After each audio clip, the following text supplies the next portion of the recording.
So as a teacher, I always like to make sure that my audience is awake and paying attention. So I'm going to ask for your help a little bit in the beginning. Who can tell me what this is? It's your elbow. Okay. Who can tell me what this is? It's your nose. Last one. Who can tell me what this is? Hi, leg. Good.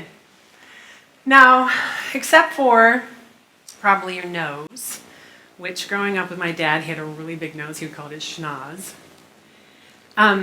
We just have one word that we use for those body parts, right? Usually. All right, now I want you to think, don't talk. Think about the body parts that we all associate with our sexuality. Think about the names we call those parts. If I were a betting woman, I would say that most of the names that you were thinking of in the audience were maybe a little silly, but more than likely they were pretty negative. In teaching about sexuality for the past 25 years, one of the favorite games that I teach, whether I'm teaching high school students or even doctors or nursing students, it's called the slang game. So around the room, I set up these huge pieces of white paper, and at the top of every white paper is a name of the proper name for the body parts that we usually associate with our sexual identity or our sexual expression. Penis, clitoris, breasts. The worst part of the game is that for many of my students, I have to explain to them what those parts are. The fun part of the game is that everybody in the classroom gets a marker. And when I say go, they all go up to the pieces of paper and they start writing all the words that they know about that part. And I always learn something new.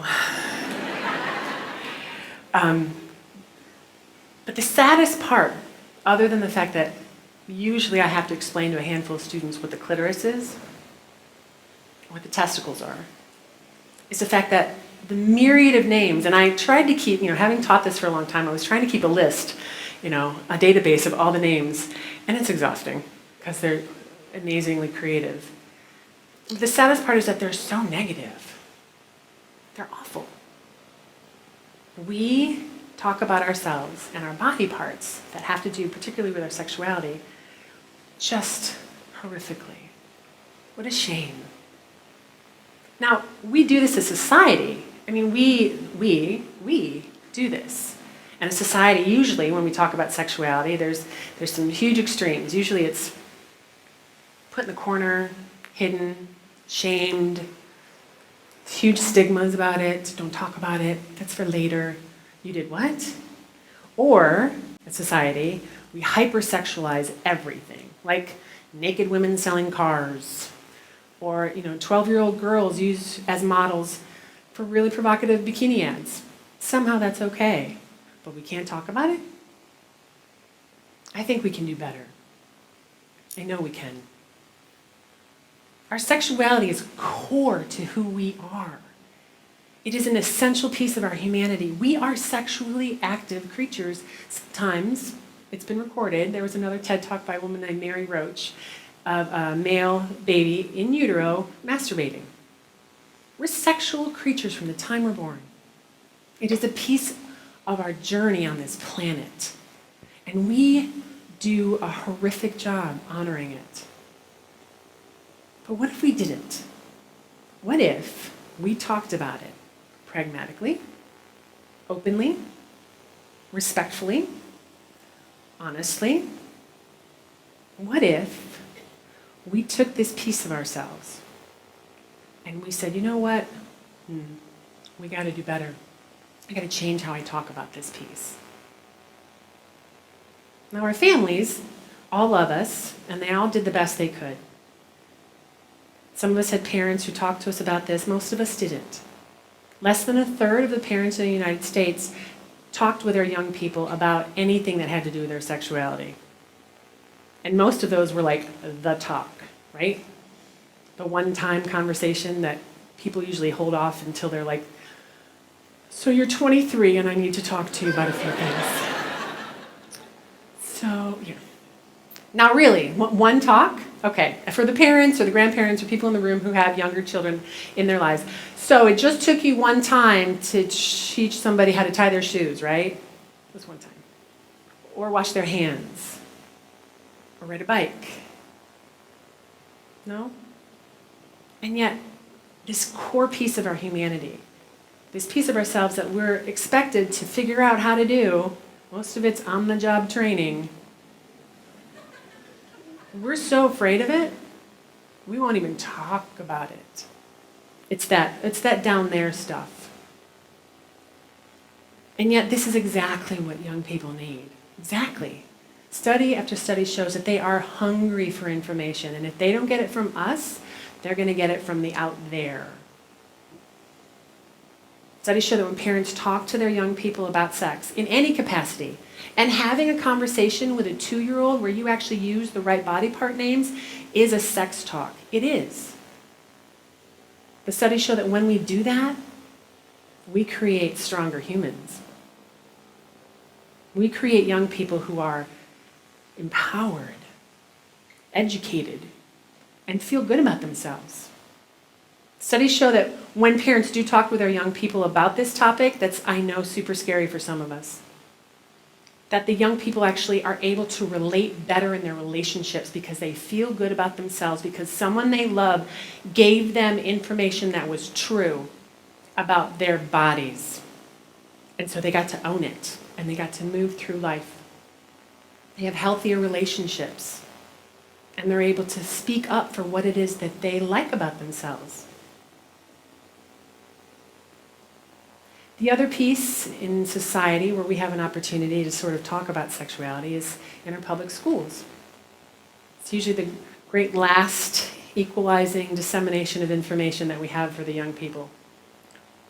Now in Hawaii, we're kind of in the middle of sort of I'd say a heated discussion about whether or not we should have sex ed taught in our schools. It's kind of a big deal right now. I don't know if anyone's following what's going on in the legislature. And yet study after study shows that if young people aren't going to get this essential information from their parents, that they need to get it from the school systems. In fact, research shows that when we teach young children about their bodies, their parts, how they work, how they potentially could work with other humans, and we put it into an age-appropriate, comprehensive, medically accurate package, that these young people lead healthier lives. They really do. When they finally decide to become sexually active with another person, they actually wait longer because they realize they've been told this is kind of grown-up activity. They have fewer partners because they're not scrambling to find out what this hidden stuff is all about. They feel more empowered when they do have a partner interaction. They have fewer negative health outcomes. The number of unplanned, unwanted pregnancies for young people sharply decreases. The amount of young people graduating from high school increases. How is this a lose-lose situation in any community? And yet we have people who are so afraid to talk about this essential piece of our humanity.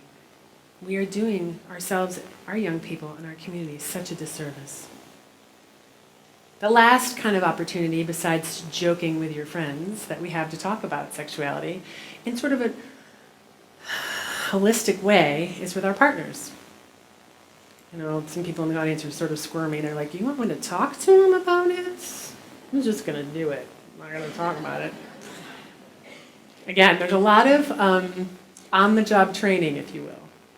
And yet, studies show that those people in relationships who have dialogue, who are able to speak about their needs, who feel good about their bodies, are able to discuss things with their partner, have better sex. What? And when people are in relationships where they can talk about this topic, sex is one of the two big things that people get divorced over. There's sex and money. So when they're in relationships and they talk about their sexuality or their relationship or what they like or what their partner likes, they have better sex. There's actually a study out there that shows that people who have that type of interaction with their partner live longer lives. So you'd have better sex and you'd live longer in order to have better sex? Come on. It's a win, win, win, win, win. The other study that I really like, that a lot of my male colleagues like a lot as well, is that men who have regular occurrence of orgasm and ejaculation actually decrease their chances of prostate cancer by like half. So before all the guys in the audience leave, just want to talk about one more thing. I know it's scary. And I know that I've been talking about this for 25 years, and it's super easy for me to say penis and vagina. I know that. But we have to change the conversation. I know we can. We have to do better. This is a piece of our humanity, a core part of our existence, a piece of our health, if you will. I want everybody in the audience to think about one place in your world you can make a difference and change the conversation. Think about, could you talk to your daughter or son or niece or nephew or grandchild and maybe use a right body part, name? Could you maybe advocate for your school system to teach comprehensive sex ed because you want those students to grow up and be healthier citizens? Could you maybe take a deep breath and talk with your partner about what it is that you like or don't like? Whatever it is, we have to change the conversation. Thank you.